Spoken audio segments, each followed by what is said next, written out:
mga kadadi, this is Mommy Jess, your breastfeeding guru, another breastfeeding topic na punta no. Pero ang atong hisgutan is continuation lang gihapon atong relactation. Last message man god na atong gihisgutan from our mommy follower, duha ka buok ang topic na iyang na concern dito. Una, relactation na hisgutan nato sa last video, kani mastitis. So prone daw si Mommy sa mastitis kaya niundang siya padede. Nagpareseta gyud siya no sa doktor para muundang iyahang gatas. So, nahimong rason ang mastitis para muundang si Mommy magpadede. O dili nato na gusto no sa uban. So this video is for awareness nato ni na you don't need to go through this situation no, just like what happened to Mommy na atong sender, if you know what to do. So this time atong hisgutan kung unsa ni mastitis, unsay major reason nga nagkakaroon tayo ng mastitis ug unsaon nato ni pag-iwas o kung in case magkaroon gyud ta, din unsaon nato pag-manage, di ba? Para we don't have to stop breastfeeding. Ang atong mangong purpose is to continue breastfeeding despite the challenges. So kani mastitis isa lang ni siya sa mga challenges sa breastfeeding na mahimoan man og parahan. Yan, una unsa ni mastitis? Kani siyang mastitis, clogged ducts ra ni siya sa sugod no niya na nilala. Major reasons lang ang ako ang i-share diri kung ano nagkakaroon ng mastitis ang isang nanay. Una, yung early pumping. Yes. Meron kasi mga nanay na oversupplier sila tapos ipump pa nimo na di ni samot na. Atong babies pag newborn pa gamay pa gyud na ilang need na milk. Unya nagpump na ka, duha na ang nagdemand. The more demand, the more supply. Unya ang supply dili kag masigop tanan sa baby, then inflammation. Clogged ducts, then inflammation dili madala, and then mastitis. Yun ang unang reason. Kaya nga meron tayong 6 weeks rule sa breastfeeding. No pumping below 6 weeks postpartum. Para maiwasan nato ni. Ikaduhang reason is ang latch ni baby mali. So importante kaayo ang latch mga mamis.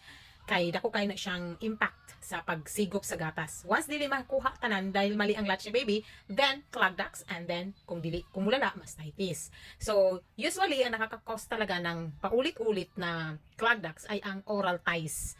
Na ay mga ties ang bata, like lip and tongue ties. So dapat aware ta ana. So kung assess ta anang as early as newborn pa si baby bago pang panganak, then mas madali maiwasan nato ang mga mastitis no o clogged ducts. Ayan.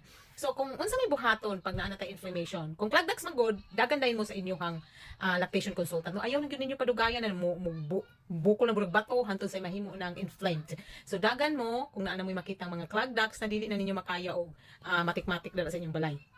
Ikaduha, muadto mo sa inyong OB no, para mangayog antibiotic for inflammation.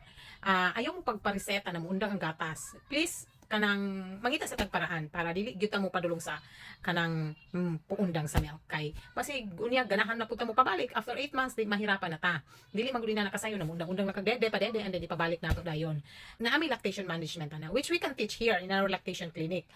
Antibiotic for your inflammation kasi na may infection na nahitabo sa sulod, so antibiotic is a must in ana. Unya adto gihapon mo sa inyong lactation consultant para matabangan mo, matuluan mo unsaon pag-manage ana para dili na siya magbalik-balik.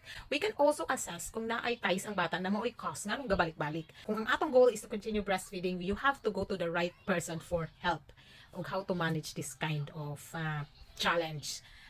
Yan. Sana po may natutunan kayo na huwag na nating antayin na mag-mastitis tayo at tumigil tayo sa pagpapadede. Kung nagsugod pa lang, then reach out for help. Punta kayo sa mga lactation clinic o mga trusted lactation consultant ninyo. Bisan online pa na, go! Importante yun ninyo matabangan. O dito, luckily na atay amuma lactation clinic, no? Isa sa mga kinakita na mo ang inana na problema. Okay?